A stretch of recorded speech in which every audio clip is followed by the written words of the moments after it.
Hi, I'm Zach, I'm Lucas. and we're husbands that watch movies, and you randomly have found this account. We're going to talk about Spider-Man Brand New Day, which we just saw, and we're both getting over colds, so if we sound like we're congested, that's why. Yeah, we just watched Spider-Man, and this is my favorite series of life. I love Spider-Man. However, there's been some where I did not love, and so I always go into them with, like, of course I have high hopes and high desires, but if it's bad, it's going to be bad. And this was very much not bad. No, it was really good. I mean, I've always loved Spider-Man, so I feel like with all of the movies I've gone into them, just being like, yeah, I'm going to like this. Just because I really like Spider-Man, and I feel like I have a hard time with things that I really like, having a hard time saying like, oh, this is a bad Spider-Man movie. I would agree, but then the Amazing Spider-Man 2 happened, and that was like, oh, don't let Andrew Garfield find this. No, I love Andrew Garfield's Spider-Man. But yeah, I get, yes, there will be spoilers in this, so if you don't want to be spoiled, definitely not the time to be watching this movie, I would say. Or, sorry, not the time to be watching this review. Yeah, watch this review after you have seen the movie, or if you don't mind spoilers, then I guess you it's kind of weird to watch but, this, yeah. But some people are like that. Yes. So, again, spoiler starting now. I loved this movie, and I thought I had hoped that this is the direction they were going for him, having, like, more organic web shooters. For some reason, I think because I grew up with Tobey's Spider-Man, I've always desired them to have organic web shooters. Just for whatever reason, for me, it makes them feel more like actual superheroes. Mm-hmm. Whereas, you know, when it's like gadget heavy, that's fine, and they obviously still have powers, but I want them to be like on crackhead mode powers, you know? And so I like that they went that direction, and I thought it was really cool, kind of that whole plot of it being like he's trying to get rid of it or, you know, maintain those levels. And it was about embracing that change of it and that, you know, that just acceptance of this is changing, but it doesn't mean it's inherently bad. Yeah. And I like that was kind of the theme of a lot of it, of this, like, acceptance of change, even when it's not great or when it's uncomfortable. I do enjoy that they switched directors, and I think that is something that the franchise for Spider-Man needed. Not saying that John Watts didn't do a good job by any means, but I think after somebody has done so many movies in a row of the same exact character, I feel like things tend to get, like, convoluted. And so I appreciate the change of director, and I think this director did really well. Some of the shots that he had in the film of, like, the eyes changing or inside of the mask were really cool. The swinging, I think this was probably the best swinging in any of the movies. Like, I really feel like it was the shots. I watched one kind of brief review about the movie that had said, like, this was the first time in a long time with the Spider-Man movies that the camera actually felt like it had a personality. And there was shots where it was, you know, over the shoulder of Spider-Man, and he's still, like, cutting off a lot of the scene, and it looks like, okay, I'm, like, watching this scene. I don't know, there was just, like, a lot of really cool like he was parts. wearing a GoPro kind of thing. It was cool. And I love Jean Grey. The addition of Jean Grey was great, and I think Sadie Sink was a great person to choose for that. Sadie Sink did so freaking good. I think people underestimated her in the role that they were expecting her to be because of her time on Stranger Things, and a lot of people view Stranger Things as, like, this more childish show, but I think she did really well, especially portraying the person that she is. I loved it. There was a lot of emotional capability and great range of the actors in this one. I'm really excited because I know that means that she has been chosen for the X-Men reboot. So I'm really excited to see her kind of step more into Jean Grey's role once they get, like, an X-Men solo film back and rebooted. Frank Castle was great. I fucking love Punisher him. was so good. Punisher is such an unexpected, kind of just like Tom Holland and John Bernthal in real life. It is such an unexpected friendship. It really is. And it makes it so good, because if you know the Punisher and you know Spider-Man, it's like, what are you talking about? Like, those are just so opposite people, and so it's really cool. And I think they had really good comedic timing with each other in terms of, like, talking about, like, the Staten Island stuff. Yeah, some really good laughs in this one, too. I especially love towards the end when he is portraying Spider-Man in the window, and it shoots that's... back to him, and it's just him going, yeah. I think that was really good.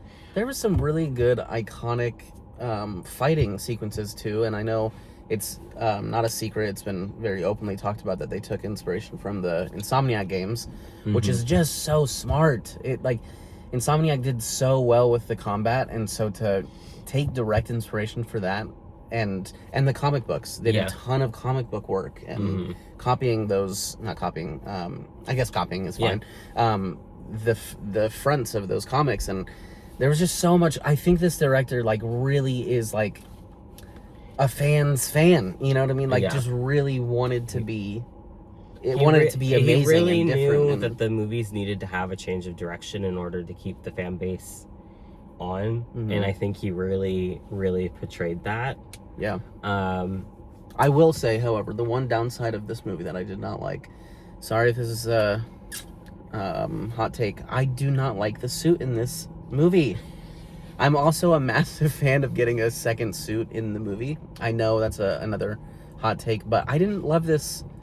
I didn't love this suit. I loved how it breathed, and I loved how it moved, but just the design of it, I don't know. I like a sleek, like the Amazing Spider-Man. I think those are one of the better ones in my opinion. But I do love that they took inspiration from the other two Spider-Mans. Yeah. So the raised actual webbing on the suit is so cool to me.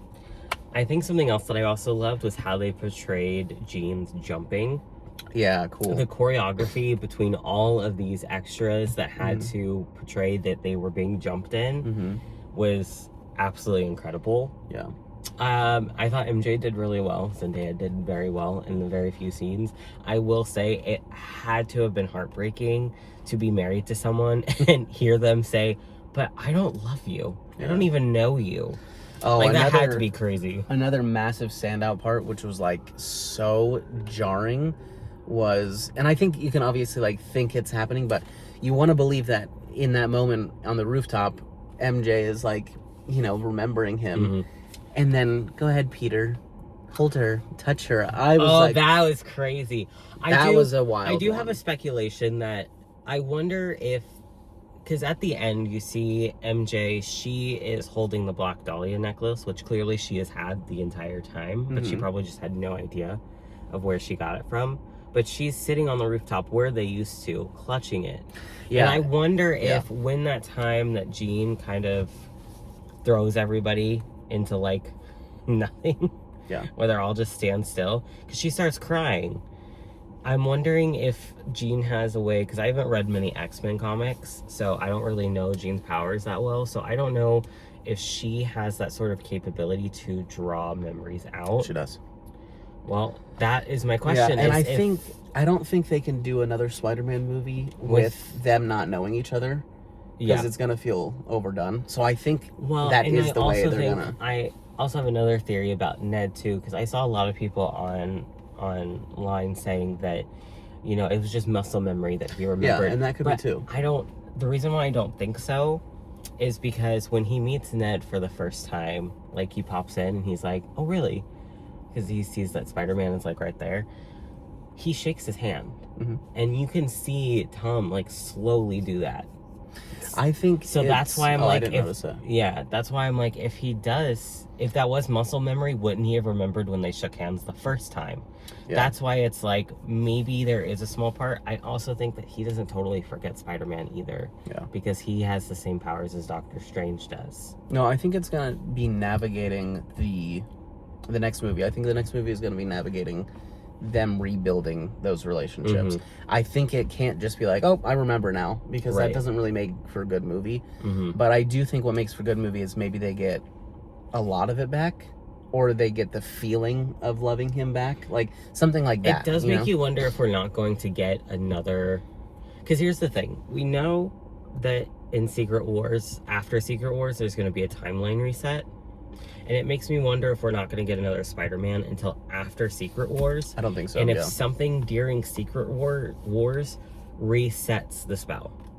If the entire timeline is getting reset, it begs the question of because if the entire timeline that's getting reset is the one that Spider-Man is currently in, 616, whatever it is, I think it's 616, would that not reset the spell?